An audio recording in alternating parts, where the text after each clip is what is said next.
place. It's been a Christian city for more than 1,700 years. It converted to Christianity around 300 A.D. But before that, there was an extraordinary religion there, which was based very much on Judaism. Mm-hmm. And there are also amazing megalithic constructions, huge obelisks that almost nobody has heard of in the city of Axum, one of them weighing more than 500 tons and standing 110 feet tall. I suddenly found that I went there for a news story, but I was in the middle of this historical mystery, and there in a little chapel in the grounds of the cathedral, the ancient cathedral of St. Mary of Zion, I met an elderly monk who claimed to be the guardian of the lost Ark of the Covenant. Oh, my gosh. And there was something very powerful about this guy, and I asked him he had cataracts in his eyes. His eyes were covered in milky cataracts, very old man. He'd been the guardian of the Ark only for 4 or 5 years at that point. And he said that, I asked him, what is the Ark? And he said, the Ark is a thing of fire. Look what it's done to my eyes. And suddenly I was hooked. This was something I had to know more about, and I began to investigate it, getting away from my concerns as a reporter on wars and famines and economy, and looking at historical mysteries. For the first time, it was in effect my initiation into historical mysteries, and I discovered indeed that Ethiopia claims to possess the lost Ark of the Covenant, that it is fundamental to Christianity in Ethiopia. This is very odd, but because the Ark is not a Christian object. It's a pre-Christian object associated with Moses. But of course, part of the Christian tradition, they claim to possess it. They claim that it is kept in this sanctuary chapel in the city of Axum. Every church in Ethiopia, there's more than 20,000 of them, has to have a replica or a copy of the Ark of the Covenant in its Holy of Holies. Otherwise, it ceases to be a church. It's deconsecrated. So clearly, this ancient Judaic element was very important in the almost equally ancient Christianity of Ethiopia. And I decided I was going to explore this subject. Hey, could it be true? Could these guys actually have the lost Ark of the Covenant? After all, it's the only country in the world which has a living tradition of veneration and worship surrounding the Ark of the Covenant. And over the next few years, more or less as a hobby in the background, I began to assemble evidence which more and more supported the Ethiopian claim and led me to the suggestion that the Ark of the Covenant is indeed in Ethiopia, but that it came there by a different route than the one that is accounted for in Ethiopian myth and tradition, that the myth and tradition was an overlay on an earlier historical event. And finally, round about 1989, I suddenly realized that I had enough material to really explore the possibility of doing a book on this, and I then focused myself totally for the next 2 years on finishing that off and doing the final journey to Axum with my which took place during the height of the civil war in Ethiopia, and I had to travel in from the Sudan, across deserts, up through mountains, a journey of 5 days, sheltering in under trees during the day because the Ethiopian Air Force was flying overhead, strafing anything that moved on the roads, and finally getting to the city of Axum, which by then was in rebel hands, and again going back to the sanctuary chapel. And again, meeting the guardian, who by then, the previous guardian had died, and a new guardian was in place, and lo and behold, he also had cataracts over his eyes. There was never any question that I would be allowed into the Holy of Holies to see the Ark itself. The whole of Axum is an armed camp, and remains so until this day. But I was allowed to go as far as the gates of the chapel.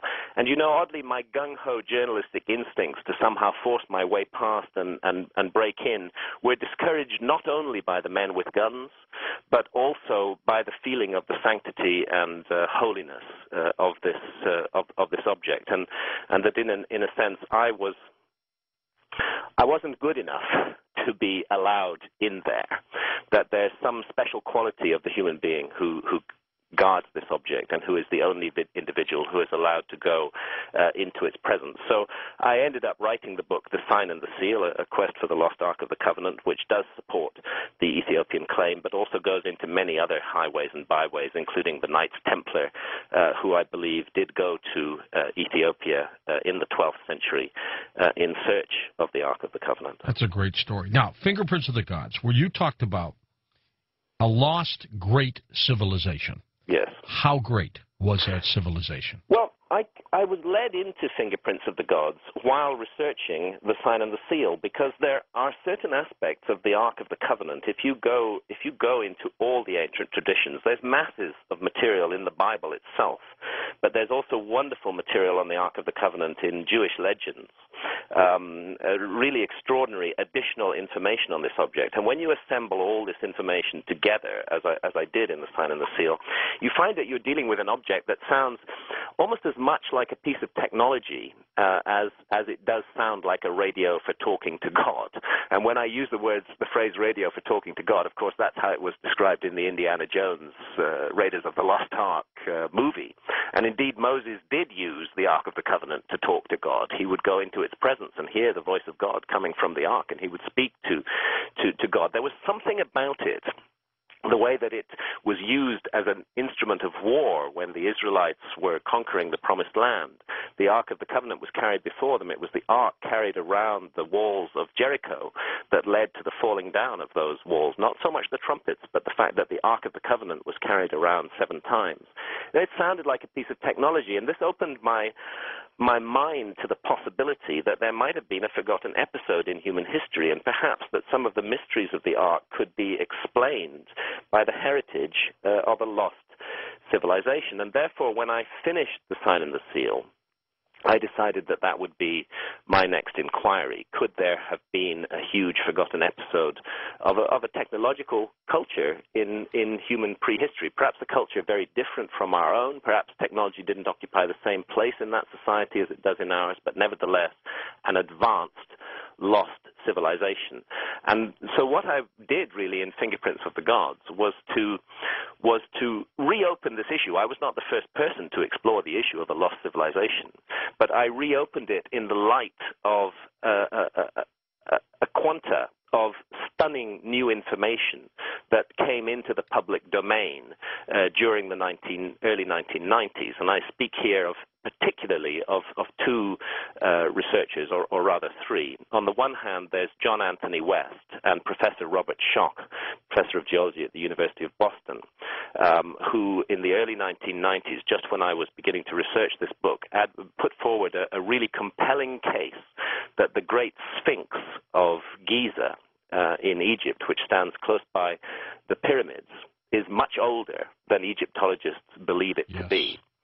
And this is well known to your listeners, that the Great Sphinx bears the marks of water, of erosion caused by exposure to thousands of years of heavy, heavy rainfall. And Robert Schoch and John Anthony West have shown through the science of paleoclimatology that such rainfall has never fallen in Giza during the historical period, since the beginning of the pharaohs, that you have to go back thousands of years earlier to what's called the Neolithic subpluvial to get the kind of rainfall that could have caused the erosion on the body of the Sphinx and on the trench that surrounds the Sphinx that we see today. And that therefore, geologically, the Sphinx is thousands of years older than the historical civilization of ancient Egypt.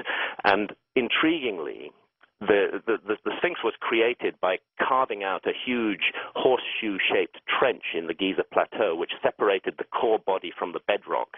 And then all that bedrock that was removed from around the core body was cut up into huge blocks of stone, some weighing as much as 200 tons, which were then erected into vast megalithic temples on the Giza Plateau, 2 of them right beside the Sphinx and 3 others beside what would later become each of the Great Pyramids. And therefore, if the Sphinx is geologically older, then these megalithic temples are much older as well. The pyramids may be another matter, but the megalithic construction on the Giza Plateau, the argument is convincing that it's thousands of years older than ancient Egyptian civilization, and therefore, by definition, must be the work of a lost civilization, because history documents no civilization earlier. Could it have been an Atlantean, that they came to that region after Atlantis yes, collapsed? in a word, this and I do go into this in depth in Fingerprints of the Gods, because we have a group of very mysterious texts from ancient Egypt called the Edfu building texts,